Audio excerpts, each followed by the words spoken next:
Hey, I'm Bob. Been totally blind since birth, and I'm into Power Rangers. I'm holding the box set in my hands. We're talking about Mighty Morphin Power Rangers Season 1, Episode 35 today. This one's called The Green Candle, Part 2, and it aired on November 18th in 1993. So this episode picks up right where the last one leaves off. The Rangers are in the command center, and they're not sure how to help their friend Tommy, but Zordon lets them know that one of them is going to have to sneak into the dark dimension, swipe the green candle. Otherwise, of course, Rita will permanently possess the Green Ranger powers if it burns down to nothing. So Jason opts to go in there. And Tommy's reluctant to have him do this, but Jason insists, and so do the other Rangers. Alpha, in the meantime, he's managed to track the dimensional particles left behind by the putties when they whisked Tommy away to the dark dimension in the previous episode. They don't have access to Goldar's sword, so they can't enter and leave at will the way he does. So Billy's come up with these molecular decoders. They teleport to the lake while Tommy stays in the command center, and they set these devices up. So Rita decides to send down the Cyclops once again. He's still around. He wasn't destroyed at the end of the last episode.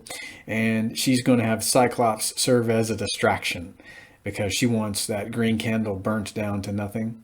So Jason manages to enter into the dimensional doorway. The other Rangers are there watching his back. So Tommy, he's the only Ranger that can defend the city during Cyclops' attack. So he morphs, summons the Dragon Zord, and there is a big Dragon Zord versus Dragon Zord in fighting mode battle. And of course, Cyclops has taken this Dragon Zord fighting mode shape. So it's a big Zord on Imposter Zord fight. Must have been pretty cool to watch during the premiere over here in the States in 93.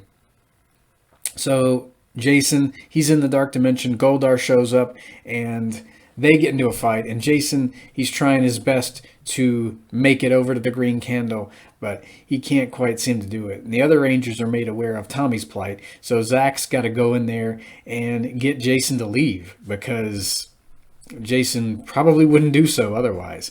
And Jason tells Zach that he is so close to getting that green candle. He's got to get it, otherwise Tommy's going to lose his powers. And Zach tells him, look, if you don't leave, and if we don't help him right now, he's going to lose his life. So Jason is heartbroken to have to do this, but they leave the green candle in the dark dimension. They summon the Dinozords. They combine into the Megazord. Then Tommy combines the Dragon Zord with the Megazord. Then Titana shows up. They form Ultrazord. Lots of combinations going on. And Ultrazord blasts Cyclops into nothing with all of its weapons. But in the dark dimension, the green candle burns down to nothing anyway. So in the command center, Zordon lets the kids know the only way that they can save the Green Ranger powers now is if Tommy transfers his green power coin and its energies to another Ranger. So he chooses to give it to Jason. So Tommy demorphs, and he is understandably depressed. This is, as far as he knows, a part of his life that he's leaving behind. I mean, he'll still be able to hang around with the other kids and do, extracurricular activities with them, chum around with them at lunch probably. But being a Power Ranger, the most amazing, extraordinary part of his life is, as far as he knows, over. And he's understandably depressed. It's like, if you're a part of a football team and you've, let's say, contracted an illness and you're benched. You can't play your favorite sport anymore. And Kimberly finds him later practicing outside, and she lets him know how much she misses him, and they kiss. And he finally musters up the courage to ask her to that dance. And of course, the episode ends on a high note, but man, what an emotional roller coaster ride this two-parter must have been when being seen during the premiere. I wouldn't see this until Power Playback during the summer of 1996. I would tape a lot of season 1 episodes on VHS that particular summer. So it took me a couple years to finally get to watch this two-parter. They did not show this one very much. But Tommy, of course, he gained quite a fan base. And I think there were quite a few letters from kids sent to Fox after this episode had premiered for the first time.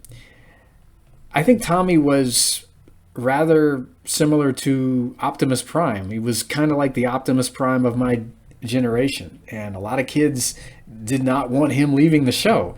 So, I mean, I don't think the writers knew just how big of an impression this guy would leave on kids and how much they looked up to him until they didn't have any more Japanese footage with a Green Ranger to use, and they were like, we gotta get this guy to come back on the show somehow, man. I don't know what we're gonna do. So I mean, we won't see Tommy again for 14 episodes, but man, I imagine this must have been kind of a gut punch to some of the kids who were fans of him and thought that he was leaving the show for good back in the day. I liked all of them.